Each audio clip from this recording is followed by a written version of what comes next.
En 1956, alors que les affaires de Vic Cotroni vont mal depuis 2 ans, le maire Drapeau tient ses promesses de nettoyer la ville du vice qui l'entache.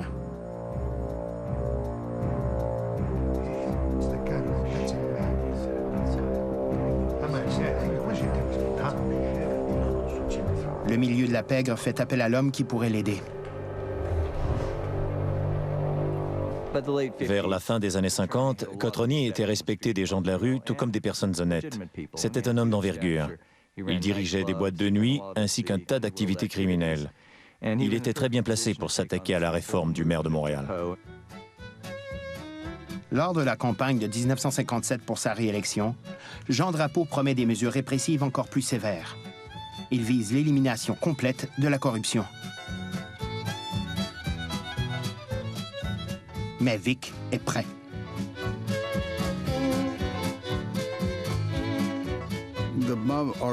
Puisque la mafia est en colère, elle décide de s'impliquer vivement dans l'élection à venir. Pour elle, c'est le seul moyen de reprendre ses activités.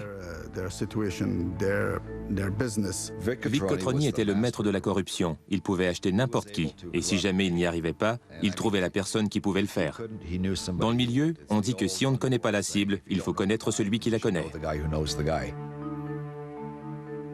Vic investit dans une caisse électorale spéciale d'1 million de dollars pour défaire les candidats du parti de Jean Drapeau.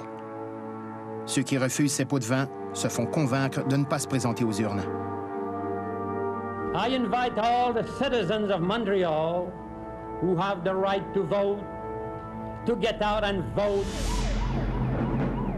28 octobre 1957, jour d'élection. Une honte à la démocratie. Les brutes étaient postés à certains bureaux de vote, bâtons de baseball en main, afin d'effrayer les électeurs et de les empêcher de voter. Chaque parti rasiait la permanence de l'autre. Ils ont tous acheté des votes. Et on a vu la vieille mafia user de ses gros bras pour s'ingérer dans l'élection. Le directeur général des élections s'était plaint du déroulement du vote. On l'a kidnappé, conduit dans une ruelle, puis on lui a cassé les jambes en roulant dessus avec une voiture. Je me souviens encore de son nom, c'était le docteur Ruben Lévesque. Les Montréalais ne sont pas prêts d'oublier cette journée. 17 personnes ont été blessées par balle et un nombre incalculable ont été victimes d'agressions. Les résultats de l'élection sont compromis. Drapeau a perdu l'élection de 1957. Il était indigné. Il était convaincu que son adversaire avait triché. Les Montréalais ne s'étonnaient plus de rien en raison de la présence indéniable de corruption dans la ville. La mafia s'était prise en main et avait réussi à s'emparer du vote. Business good, Mr. Cotroni? That's some crazy election we had.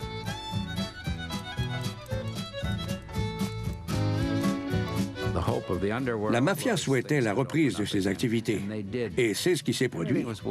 Tout était bien organisé. La machine était parfaitement huilée. Après avoir facilité l'expulsion du maire réformateur et de son parti, Cotroni est devenu un homme de pouvoir et de prestige dans la ville. Certains avaient une dette envers lui.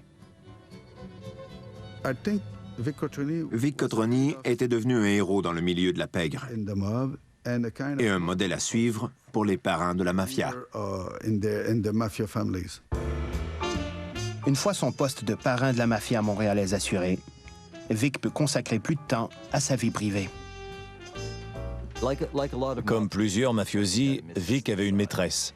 Cette femme, il l'a aimée presque toute sa vie. Ils ont même eu un fils ensemble. Ils l'ont appelé Nick, ou Nicodimo, du nom du père de Vic, qu'il aimait sincèrement. Il était fou de son garçon. Mais ce refuge contre le monde extérieur était sur le point d'être révélé. Vic Cotroni a été très discret durant toute sa vie. Mais au début des années 60, Maclean's a publié une série de 5 articles sur la mafia. L'un d'entre eux était entièrement consacré à l'empire montréalais de Cotroni. On l'a même qualifié de parrain du Canada. Celui-ci était si convaincu d'être un homme intouchable qu'il a décidé de poursuivre le magazine en justice. À la surprise de tous, Vic met la revue au défi. Il entame une poursuite très en vue. Godfather of Canada. Godfather of Canada. Your Honor, this man has an impeccable record. This is an insult. Your client's reputation speaks for itself. The settlement will stand. Il poursuivait McLeans pour diffamation et prétendait que sa réputation avait été injustement salie. La Cour a évalué celle-ci et a conclu qu'elle ne valait rien au départ. C'était une grave erreur de poursuivre McLeans. Il avait intenté cette poursuite car il était certain qu'on ne pouvait rien contre lui en raison de tous les liens politiques qu'il entretenait. Mais il avait tort. C'est un revers embarrassant pour Vic. Le procès a mis en lumière sa maîtresse et leur fils. Il en sort encore plus déterminé à étendre son influence. La base de son pouvoir résidait dans sa capacité de corrompre les politiciens de niveau municipal et provincial. Certains disent qu'il avait soudoyé des membres du gouvernement fédéral, ce qui ne m'étonnerait guère. Vic sort alors son arme secrète, le chantage. Il connaissait des prostituées dont la clientèle se composait entre autres de politiciens. Il a su en tirer profit.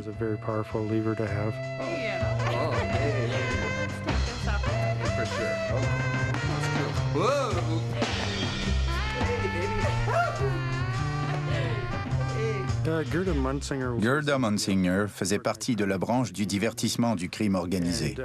Plusieurs de ses clients étaient des politiciens.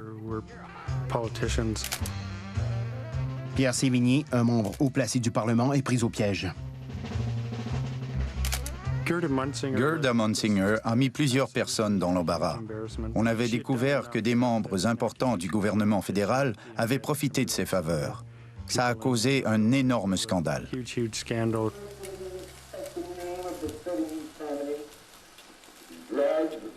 La carrière politique de Pierre Sévigny est ruinée. I am not going to defend myself, no.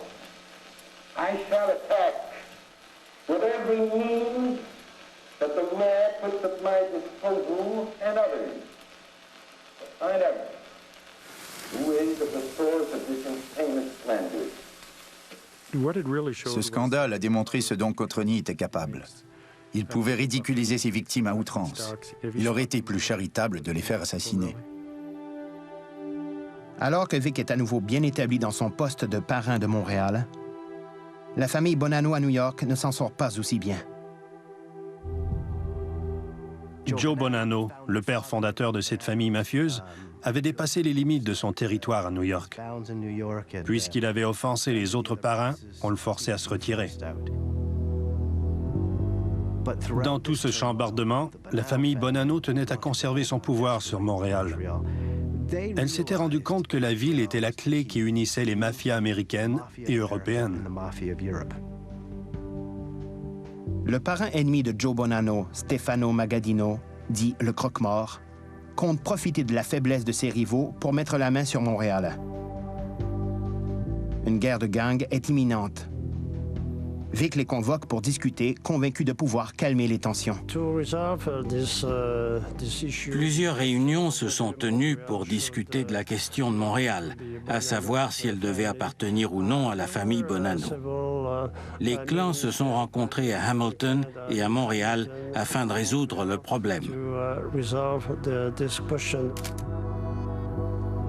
Vic leur propose un compromis.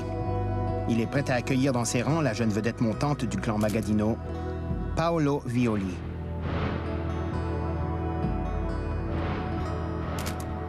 L'idée plaît à la famille de Buffalo. Les aptitudes de diplomate de Vic augmentent sa valeur dans le milieu.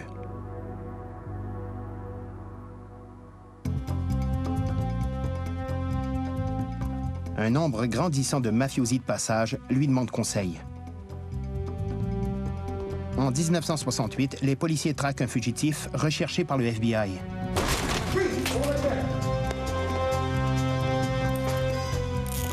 Ils l'arrêtent dans l'appartement de la maîtresse de Vic.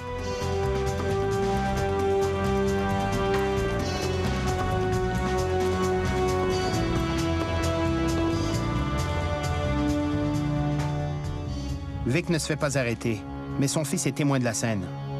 Monsieur Cotroni se promet de ne plus jamais lui faire vivre ce genre d'expérience.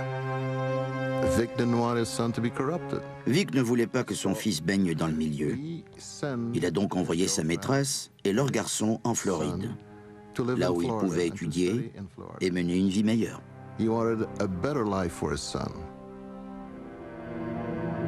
Il éloigne son garçon juste à temps.